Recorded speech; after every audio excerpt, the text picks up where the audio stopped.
What I'm about to share is going to sound absolutely impossible, but I need you to hear me out.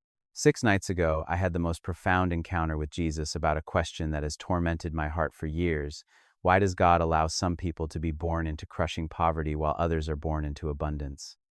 What he revealed to me about divine justice, human suffering, and the hidden purposes behind earthly circumstances didn't just surprise me, it completely transformed how I see every homeless person, every struggling family, every person born into disadvantage. But before I begin my story, let me know in the comments where you are listening from and what time it is. I just want to know I'm not alone in this. And if you feel moved by what you hear, consider subscribing. It helps give me the strength to speak my truth. Now let's get into my story. I'm sitting here on a weathered park bench in downtown Los Angeles, just a few blocks from Skid Row, where thousands of our most vulnerable neighbors live on the streets. Behind me, you can probably hear the distant hum of traffic, the occasional siren, the sounds of a city where wealth and poverty exist side by side in the starkest possible contrast. I chose to share this message from here, in the heart of where this question has been burning in my soul, because there's something about being surrounded by the reality of human suffering that makes you desperate for divine answers. The morning sun is casting long shadows across the concrete, and I've been watching people walk by for the past hour. Business executives in expensive suits heading to their offices, homeless individuals pushing shopping carts filled with their only possessions, tourists with designer bags stepping carefully around those sleeping on the sidewalks. The inequality is so stark, so visible, that it forces you to confront questions that comfortable theology often avoids. To understand why this revelation meant so much to me, I need to take you back to what happened 3 months ago when I was filming some of the most challenging scenes we've ever attempted for The Chosen. We were portraying Jesus' ministry among the poor, the sick, the outcasts of society, and between takes, I found myself walking through actual homeless encampments that had grown around our filming locations. I'll never forget this one moment when I was still in costume as Jesus, and a homeless woman approached me thinking I might be able to help her. She looked into my eyes and said, "Sir, can you tell me why God made me this way? I've been poor my whole life, sick since I was a child, and I just want to know why he would create someone like me only to suffer." Standing there dressed as the Son of God, with this woman's desperate question echoing in my heart, I realized I had no answer that satisfied either her need or my own understanding of divine love. I gave her what money I had, but her question haunted me for weeks afterward. That encounter forced me to confront something I'd been avoiding my entire spiritual life, the uncomfortable reality that some people seem to be born into circumstances that virtually guarantee suffering, struggle, and disadvantage, while others are born into families with resources, opportunities, and every advantage life can offer.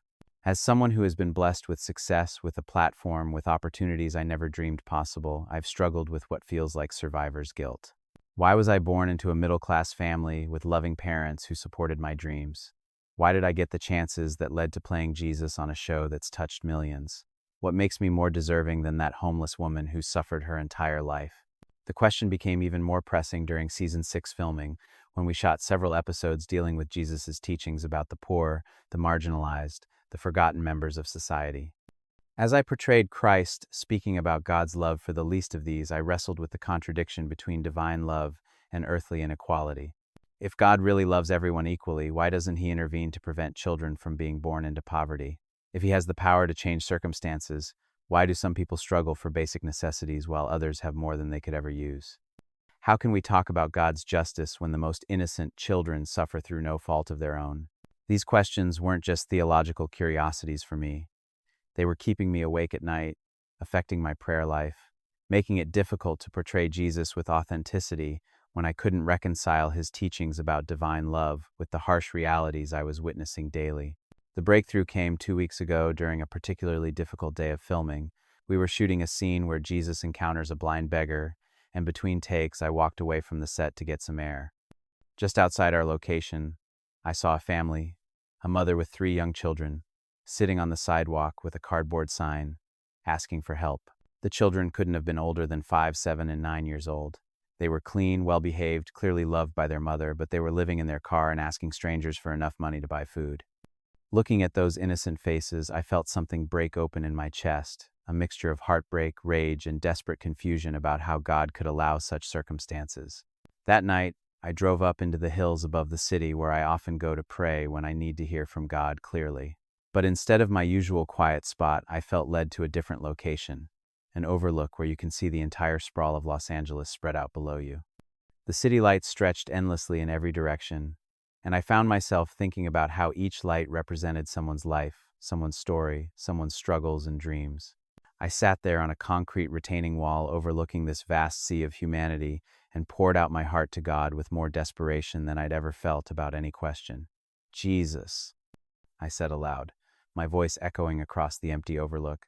I need to understand why you allow some people to be born into poverty while others have every advantage.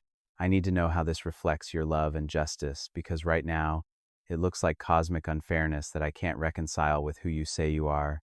The city sprawled below me like a living map of inequality, the bright lights of wealthy neighborhoods contrasting sharply with the dimmer areas where the poor struggled just to survive. From that vantage point, I could almost visualize the stories playing out in millions of homes, children going to bed hungry, while others had more food than they could eat, families being evicted while others owned multiple properties, people working multiple jobs just to afford basic health care while others took luxury for granted. I prayed until I was emotionally exhausted, confessing my own comfort and privilege while begging for understanding about divine justice. Why was I born into circumstances that led to success while that woman on the street was born into circumstances that led to homelessness? What makes the difference? How is that fair? How is that love? As I sat there in the pre-dawn darkness, overlooking a city where such stark inequality exists side by side, I felt this growing sense that God was about to answer my desperate questions in a way that would change everything I thought I knew about His justice, His love, and His purposes for human suffering. The city lights below began to blur as tears filled my eyes, and I knew I was on the verge of receiving revelation that would either comfort my heart or completely shatter my understanding of God's character. Either way, I was desperate enough to ask the hardest questions and trust Him with whatever answers He chose to give. Please, I whispered into the night air, show me your heart for the poor, for those born into disadvantage, for the children who suffer through no choice of their own. Help me understand how this reflects your love, because I need to know that you're not indifferent to human suffering. I need to know that there's purpose behind the pain I see everywhere. What happened next was the most profound spiritual encounter I've ever experienced, one that would not only answer my desperate questions but reveal divine purposes hidden behind earthly circumstances that most of us never consider. As the first hints of dawn began to appear on the horizon, painting the sky in soft pastels above the sprawling city, the atmosphere around me began to change in ways I'd never experienced before. The noise of the distant city seemed to fade until there was only silence and this overwhelming sense of divine presence settling over the entire overlook. Then, in what felt like both an instant and eternity, I found myself transported into a spiritual realm where I could see reality from God's perspective. The city below was still visible, but now I could perceive the spiritual dimensions behind physical circumstances, the eternal purposes hidden within temporary suffering, the divine love at work, even in the most heartbreaking situations. Jesus appeared beside me on that overlook, but His expression wasn't what I expected.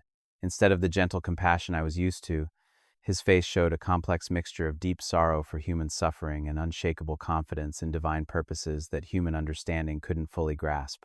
"Jonathan," He said, and His voice carried both the authority of the Creator and the tenderness of someone who intimately knows every human struggle. "You've been asking the right questions, but you've been thinking about them from an earthly perspective. What I'm about to show you will challenge everything you believe about fairness, justice, and the purposes behind human circumstances." As He spoke, I could feel decades of confusion and spiritual wrestling beginning to focus into this moment of potential understanding. I was about to receive answers to questions that had tormented not just me, but every person who had ever looked at suffering and wondered where God was in the midst of it. "Are you ready to see why some souls choose to be born into poverty?" Jesus asked, His words hitting me like lightning. "Because what you're about to learn will transform how you see every homeless person, every struggling family, every person born into disadvantage. The truth about earthly circumstances and eternal purposes is more beautiful and more complex than you've ever imagined." I nodded, feeling both terrified and hopeful about what I was about to discover. I knew I was on the verge of receiving revelation that would either heal my questions about divine justice or completely transform my understanding of how God works in human history. As Jesus and I stood on that spiritual overlook above the city, the environment around us began to shift in ways that challenged my understanding of reality itself. The physical Los Angeles remained visible below, but now I could perceive layers of spiritual truth underlying every human circumstance. every story of struggle and abundance playing out in the millions of lives spread across the urban landscape. "Jonathan," Jesus said, his voice carrying both infinite compassion and divine authority, "what I'm about to show you will challenge your earthly understanding of fairness, but it will reveal the eternal purposes behind circumstances that seem random or cruel from a human perspective." As he spoke, I began to see something that took my breath away. Souls in a realm before earthly birth, engaged in what appeared to be profound conversations with divine beings about the lives they were about to live. These weren't forced assignments, but choices being made with full understanding of the spiritual purposes behind earthly circumstances. "The first truth you must understand," Jesus began, "is that souls are not randomly assigned to earthly circumstances. Before birth, in my Father's presence, souls participate in choosing the experiences that will best serve their spiritual growth and their ability to serve divine purposes on earth."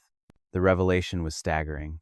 I watched as souls examined different potential life paths, understanding the challenges and opportunities each would provide. Some chose lives of material abundance but greater spiritual testing. Others chose lives of material poverty but rich opportunities for spiritual development and service. "Watch this soul," Jesus said, directing my attention to a being of light contemplating two possible earthly paths. She can be born into a wealthy family where she would have every material advantage but face the spiritual dangers of entitlement, materialism, and disconnect from human suffering. Or she can be born into poverty where she would face physical hardship but develop compassion, resilience, and deep empathy for others. I watched in amazement as this soul chose the more challenging path, not out of punishment or randomness, but out of love. Love for her own spiritual growth, and love for the people she would serve more effectively, having experienced struggle herself. "But Jesus," I said, struggling to process what I was seeing, "what about children who suffer? What about those who die young in poverty? How can that be a choice?" His expression filled with profound tenderness. "Come, let me show you something that will break your heart with its beauty." The scene shifted, and I saw souls who had chosen brief earthly lives filled with suffering, but their purposes were revealed to be profound beyond human comprehension. A child born with severe disabilities, whose very existence would teach an entire family about unconditional love. A baby who would live only days, but whose brief life would inspire medical breakthroughs that would save thousands of others. "These souls are among the most courageous in my kingdom," Jesus explained, his voice thick with emotion. "They choose the hardest assignments because they understand that their suffering serves purposes far greater than their individual comfort. They are heroes, not victims." The second truth he revealed was even more profound. Poverty is not punishment, it is often assignment. Many souls specifically choose lives of material limitation because they understand that struggle develops qualities that abundance cannot. Resilience, creativity, empathy, dependence on divine provision, and the ability to find joy in simple things. I watched as he showed me countless examples throughout history, souls who had chosen poverty and used it as a catalyst for extraordinary spiritual development, innovation born from necessity, and compassion that could only come from personal understanding of need. "Look at my own earthly life," Jesus said. "I could have been born into any circumstances, but I chose to be born in a stable, raised by a carpenter, to live among the poor and marginalized. This wasn't because poverty is holy in itself, but because it was the best environment for my mission and for demonstrating that divine love exists independent of material circumstances." The third truth shattered my understanding of divine justice. What you call inequality is often divine strategy. The wealthy and the poor need each other for spiritual completion. The poor teach the rich about humility, generosity, and gratitude. The rich provide the poor with opportunities for service and resources for survival. When both groups fulfill their spiritual assignments, the system works as intended. I began to see the intricate spiritual ecosystem underlying economic systems. Souls choosing different roles not based on worthiness or punishment, but based on what would best serve their growth and the collective good of humanity. "But what about systemic injustice?" I asked. "What about oppression and exploitation?" Jesus' expression grew serious. "Free will allows humans to distort my design. When the wealthy choose greed over generosity, when systems oppress rather than serve, when people forget their spiritual assignments and focus only on earthly accumulation, this creates suffering beyond what souls intended to experience." He showed me the difference between poverty chosen for spiritual purposes and poverty created by human injustice. Both existed, but they served different functions in the cosmic order. The fourth truth is this: souls who choose challenging circumstances do so from a position of spiritual strength, not weakness. They volunteer for the hardest assignments because they have the capacity to handle them and transform them into spiritual gold. I watched as Jesus revealed the spiritual strength of souls who had chosen lives of struggle. They weren't victims of cosmic unfairness. They were spiritual warriors who had volunteered for the battlefield because they knew their presence would make a difference.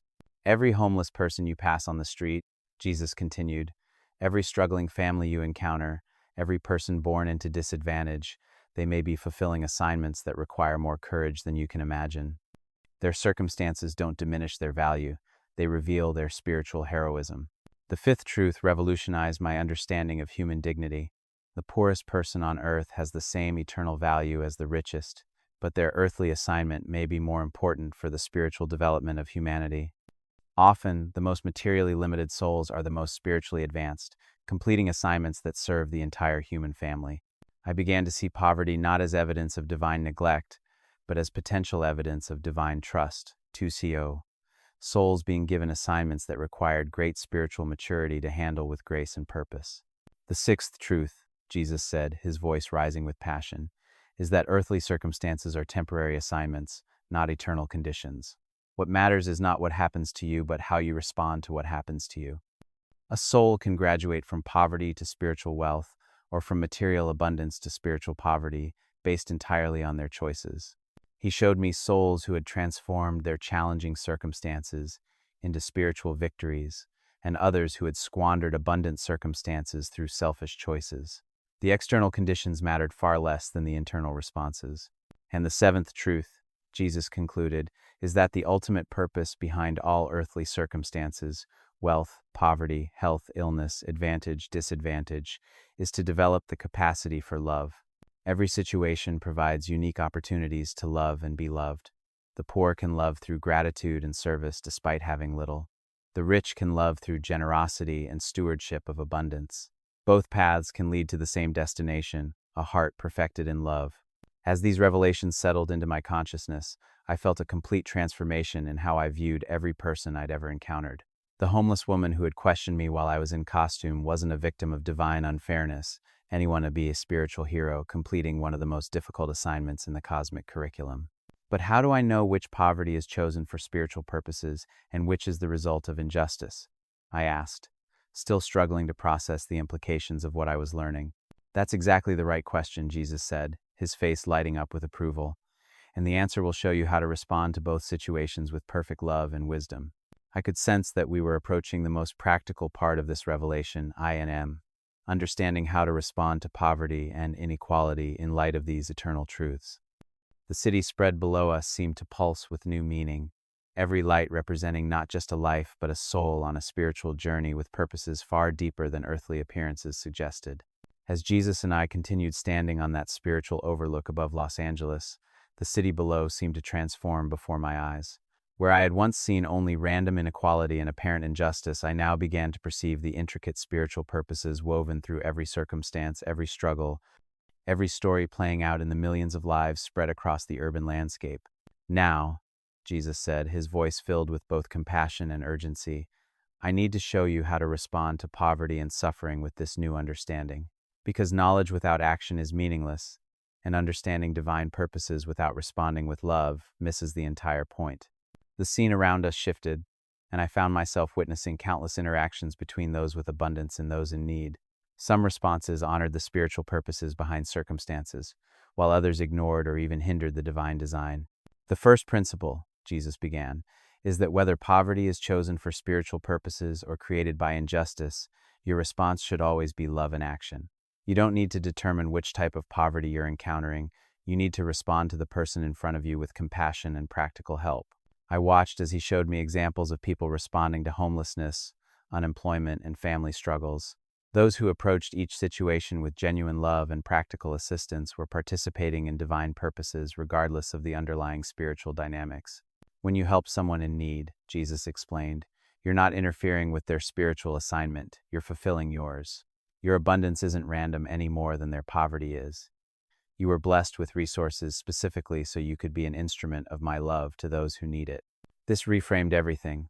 My success, my platform, my opportunities weren't just personal blessings. They were assignments that came with responsibilities to serve others. But Jesus, I said, How do I help without creating dependency? How do I address systemic issues while honoring individual spiritual journeys? His answer was both simple and profound. Love always seeks the highest good for the beloved. Sometimes that means providing immediate relief. Sometimes it means creating opportunities for growth and self-sufficiency. Sometimes it means working to change unjust systems. Wisdom comes from understanding what each situation requires. He showed me people who had found the balance, offering immediate help while also addressing root causes, providing resources while respecting dignity, working for systemic change while serving individual needs. The second principle is this: never let understanding spiritual purposes become an excuse for inaction. Some people use the idea of chosen circumstances to justify ignoring suffering or avoiding responsibility. This is a perversion of truth that serves selfishness, not love. I saw examples of people misusing spiritual concepts to avoid helping others, claiming that intervening would interfere with someone's karmic lessons or that poverty was meant to be. Jesus' reaction to these attitudes was clearly one of disappointment and correction. My Father's heart breaks over every child who goes to bed hungry, every family living in their car, every person suffering on the streets. The fact that some souls choose challenging assignments doesn't mean I want them to suffer unnecessarily or that others should ignore their pain. The third principle transformed my understanding of stewardship. Those blessed with abundance have a sacred responsibility to use their resources as instruments of divine love. Wealth is not a reward for spiritual superiority, IMAD. It's an assignment that requires accountability to serve others.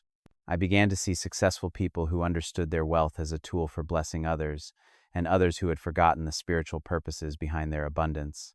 The difference wasn't in how much they had, but in how they used what they'd been given. Every dollar you spend, every opportunity you receive, every platform you're given, these are sacred trusts. The question isn't whether you deserve them, but whether you're using them to serve the purposes for which they were entrusted to you. This hit me powerfully as someone with a public platform.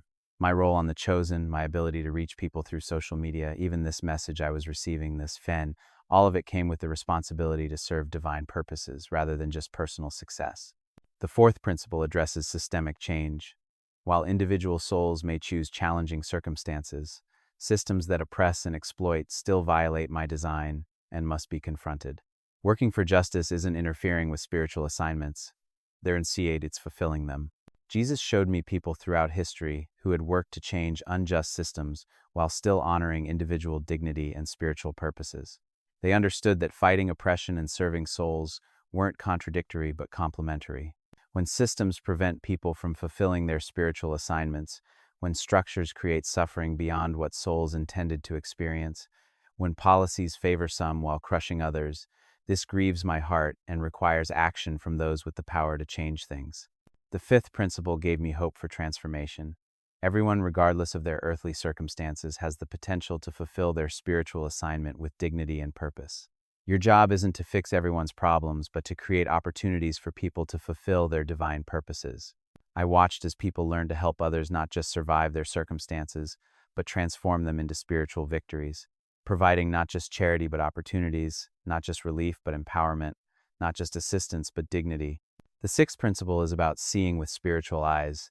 When you encounter someone in poverty, see them first as a spiritual being on a sacred assignment, then respond to their immediate needs with that understanding. This changes everything about how you interact with them. Instead of pity or condescension, I saw people responding to those in need with respect and recognition of their spiritual dignity. Instead of charity that demeans, I witnessed love that honors the divine image in every person regardless of circumstances. The seventh and most important principle, Jesus said, his voice rising with passion, is that the ultimate goal of all earthly circumstances is to develop the capacity for perfect love. Whether you're responding to poverty or experiencing it, whether you're blessed with abundance or struggling with lack, the question is always the same. How is this situation developing your ability to love and be loved? As these principles settled into my heart, I felt a complete transformation in how I would approach every encounter with human need. The homeless woman who had questioned me while I was in costume wasn't just someone to feel sorry for. She was potentially a spiritual teacher whose assignment might be more important than mine. Now, Jesus said, taking my hands in his, I want to show you what happens when people understand and live these truths. The scene around us transformed to show communities where these principles were being lived out. I saw churches that had moved beyond charity to empowerment, businesses that operated as instruments of blessing, individuals who used their resources as tools of transformation. I watched families that had been homeless finding not just shelter but dignity and purpose. I saw wealthy individuals discovering joy and generosity that transformed both giver and receiver. I witnessed systemic changes that honored both immediate needs and spiritual purposes. "This is what my kingdom looks like on earth," Jesus explained. "Not the elimination of all earthly challenges, but the transformation of all circumstances into opportunities for love. Not the end of different assignments, but the fulfillment of them with grace and purpose."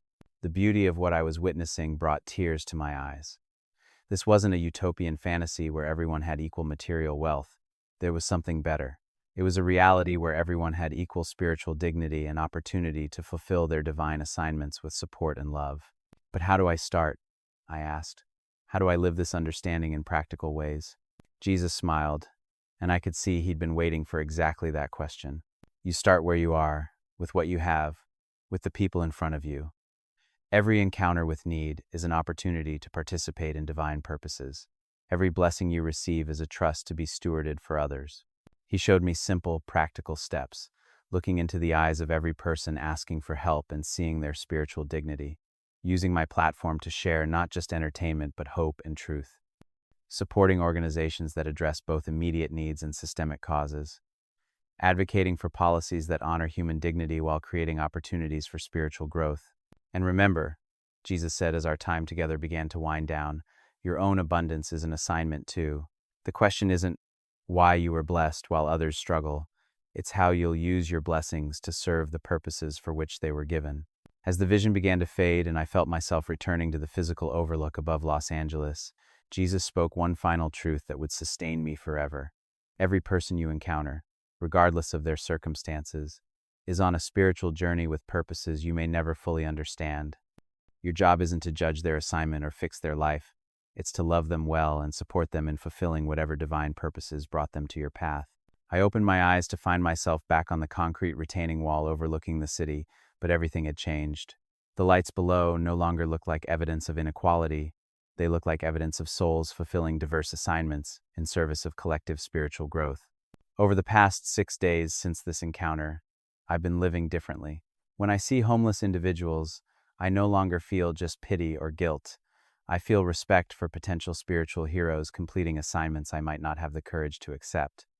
When I encounter families in need, I don't just see victims and ass. I see teachers who might have more to offer than I do. Just yesterday, I had lunch with a successful businessman who was struggling with guilt over his wealth. Instead of offering empty reassurance, I could share what Jesus had shown me about abundance as assignment. His wealth wasn't evidence of unfair advantage. It was a sacred trust that came with responsibilities to serve divine purposes. This morning, I volunteered at a local shelter, and the experience was completely different from past charity work. Instead of helping from a position of superiority, I served from a place of recognition that these individuals might be fulfilling spiritual assignments more important than my own entertainment career.